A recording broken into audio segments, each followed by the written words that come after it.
Sometimes Forex trading is a wild and woolly place to be. That's why Hugh's here, to pose your questions to Walter, the naked Forex guy. Hugh's got questions, and Walter's got the answers. Here at the Truth About FX podcast.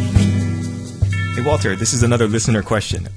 What do you find is the most effective method to quantify momentum, either in a breakout or trend continuation situation? Do you use price action or something else? Right. Okay.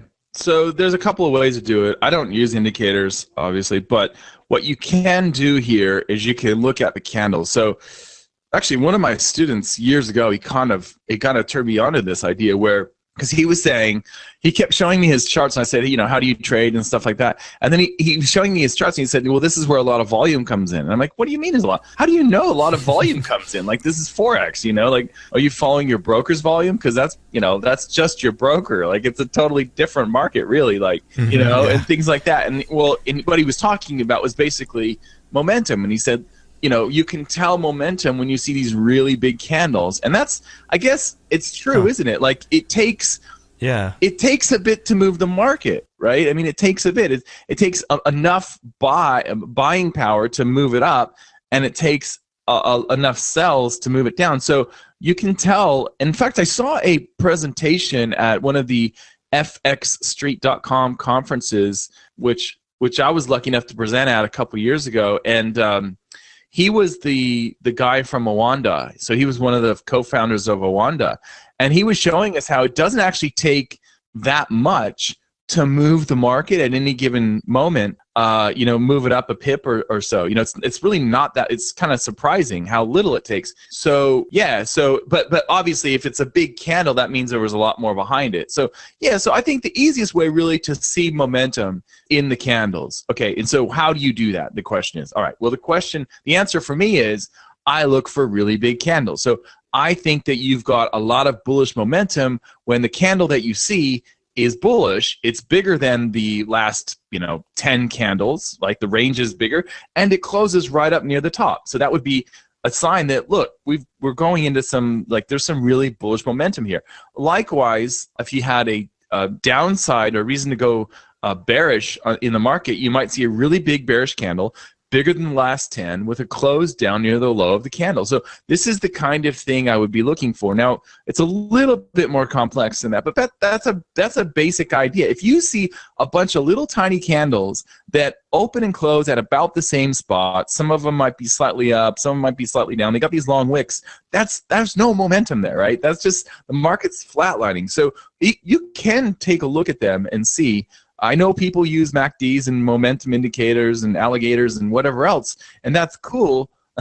That's cool, but you can really do it just with the candle. Remember, the indicators are doing the same thing. They're just taking the data from the candle too. So you can do it by just looking at the candle. So so I wouldn't really be concerned about anything else. I don't think you need to overcomplicate it, but I know people will, but that's okay. I mean, you got to trade, how you believe, and that's cool. But I think, so the size of the candle is important, and where it closes is important to me. So it needs to close at the extreme high for a bullish momentum candle, and it needs to be really bigger than the last 6 or 10 or 15 or however many candles you want to set the bar at. And then also the reverse for the bearish. So those candles that have long wicks on either side and sort of open and close in the middle, that's definitely not momentum. The only qualifier I should say here is that, sometimes you get these candles that are like an aberration, like they're just massive. I've been sucked into those too, where you get these huge candles, and really, because the market's moved so far in that one candle, like I can think to the